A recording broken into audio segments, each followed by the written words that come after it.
ओम शांति। 18 नवंबर 1985 की अव्यक्त वाणी में अव्यक्त बाप दादा ने बताया है भगवान के भाग्यवान बच्चों के लक्षण।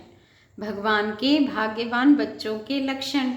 भाग्य विधाता बाप दादा बोले, बाप दादा सभी बच्चों के मस्तक पर भाग्य की रेखाएं देख रहे हैं। हर एक बच्चे के मस्तक पर भाग्य की रेखाएं लगी हुई हैं, लेकिन किस किस बच्चों की स्पष्ट रेखाएं हैं और कोई कोई बच्चों की स्पष्ट रेखाएं नहीं हैं। जब से भगवान बाप के बने, भगवान अर्थात भाग्य विधाता, भगवान अर्थात दाता विधाता, इसलिए बच्चे बनने से भाग्य का अधिकार अर्थात वर्षा सभी बच्चों को अवश्य प्राप्त होता है, परंतु उस मिले हुए वर्षे को जीवन में धारण करना, सेवा में लगाकर श्रेष्ठ बनाना, स्पष्ट बनाना, इसमें नंबरवार है, क्योंकि यह भाग्य जितना स्वयं प्रति व सेवा प्रति कार्य में लगाते हो उतना बढ़ता है, अर्थात रेखा स्पष्ट होती है।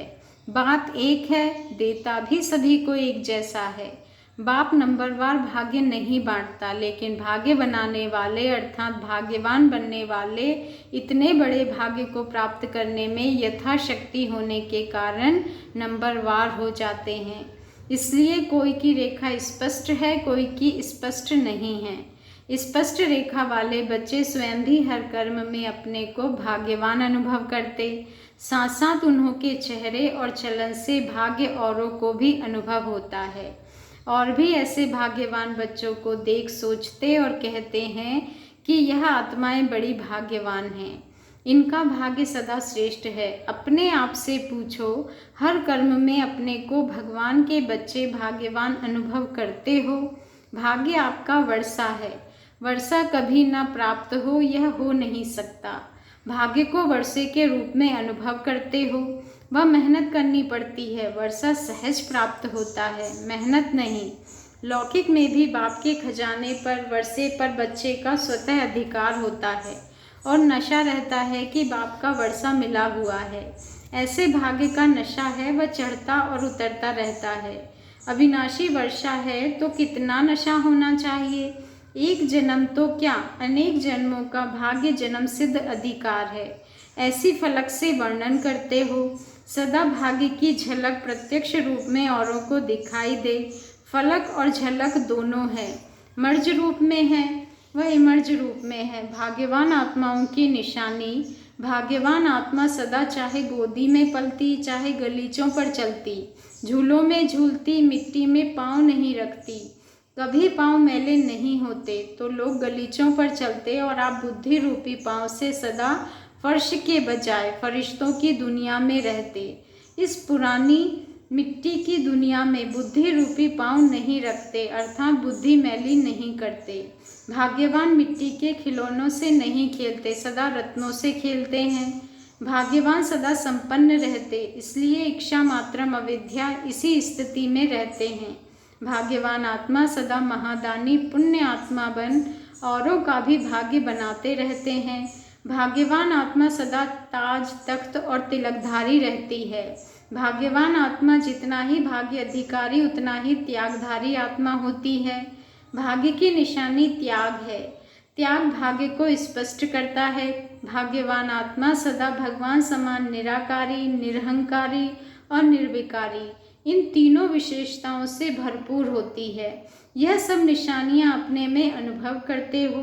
भाग्यवान की लिस्ट में तो हो ही ना, लेकिन यथाशक्ति हो और सर्वशक्तिवान हो। बाबा कहते हैं मास्टर तो हो ना।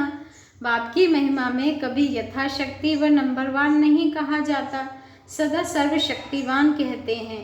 मास्टर सर्वशक्तिमान, फिर यथाशक्ति क्यों? सदा शक्तिवान।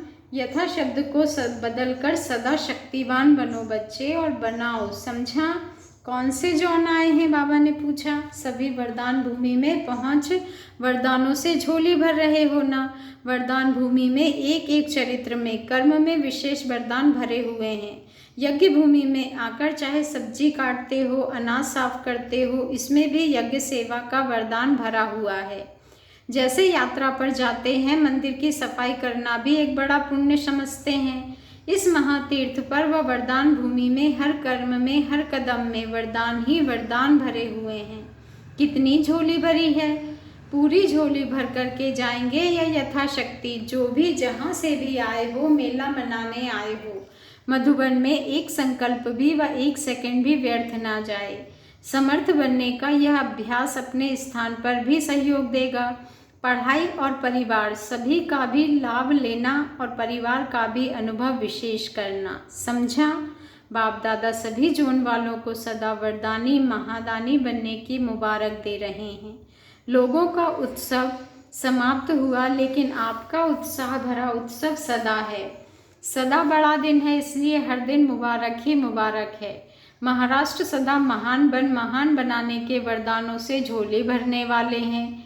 कर्नाटक वाले सदा अपने हर्षित मुख द्वारा स्वयं भी सदा हर्षित और दूसरों को भी सदा हर्षित बनाते, झोली भरते रहना।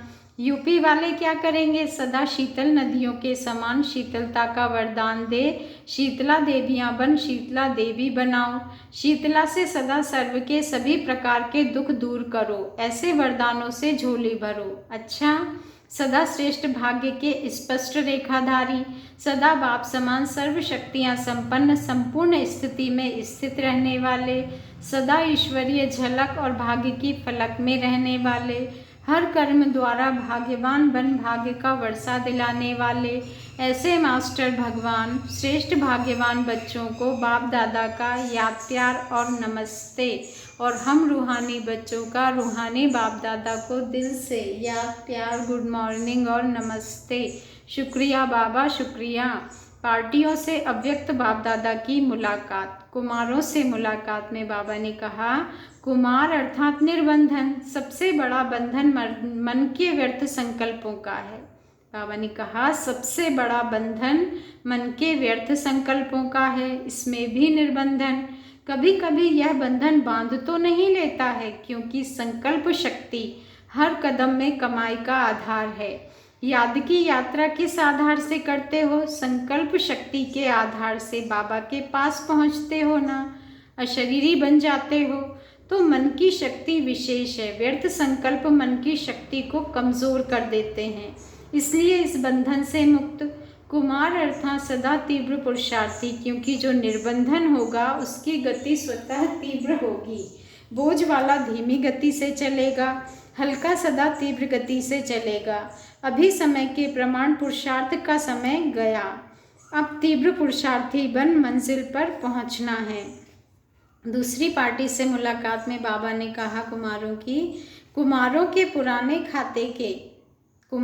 के पुराने व्यर्थ के खाते को समाप्त कर लिया है। नया खाता समर्थ खाता है, पुराना खाता व्यर्थ खाता है। तो पुराना खाता खत्म हुआ। वैसे भी देखो, व्यवहार में कभी पुराना खाता रखा नहीं जाता है। पुराने को समाप्त कर आगे खाते को बढ़ाते रहते हैं।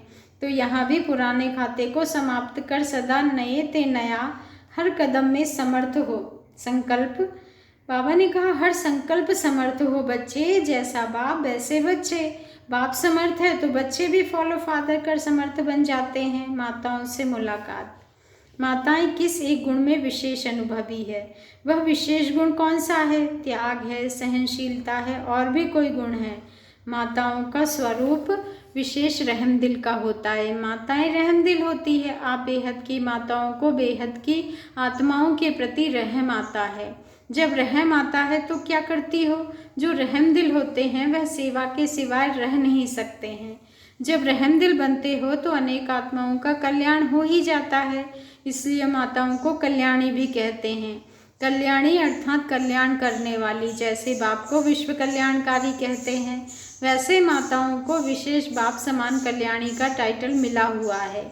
ऐसे उमंग आता है, क्या से क्या बन गए। स्व के परिवर्तन से औरों के लिए भी उमंग उत्साह आता है। हद की और बेहद की सेवा का बैलेंस है। उस सेवा से तो हिसाब चुकतू होता है, वह हद की सेवा है। आप तो बेहद की सेवाधारी हो। जितना सेवा का उमंग उत्साह स्वयं में होगा उतनी सफलता होगी।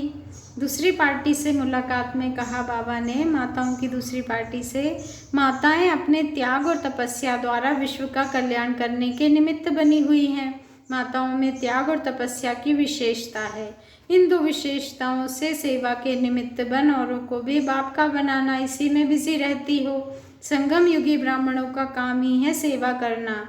ब्राह्मण सेवा के बिना रह नहीं सकते। जैसे नामधारी ब्राह्मण कथा जरूर करेंगे, तो यहाँ भी कथा करना अर्थात सेवा करना। तो जगमगाता बन जगत के लिए सोचो, तो जगत माता बन जगत के लिए सोचो। बेहद के बच्चों के लिए सोचो, सिर्फ घर में नहीं बैठ जाओ।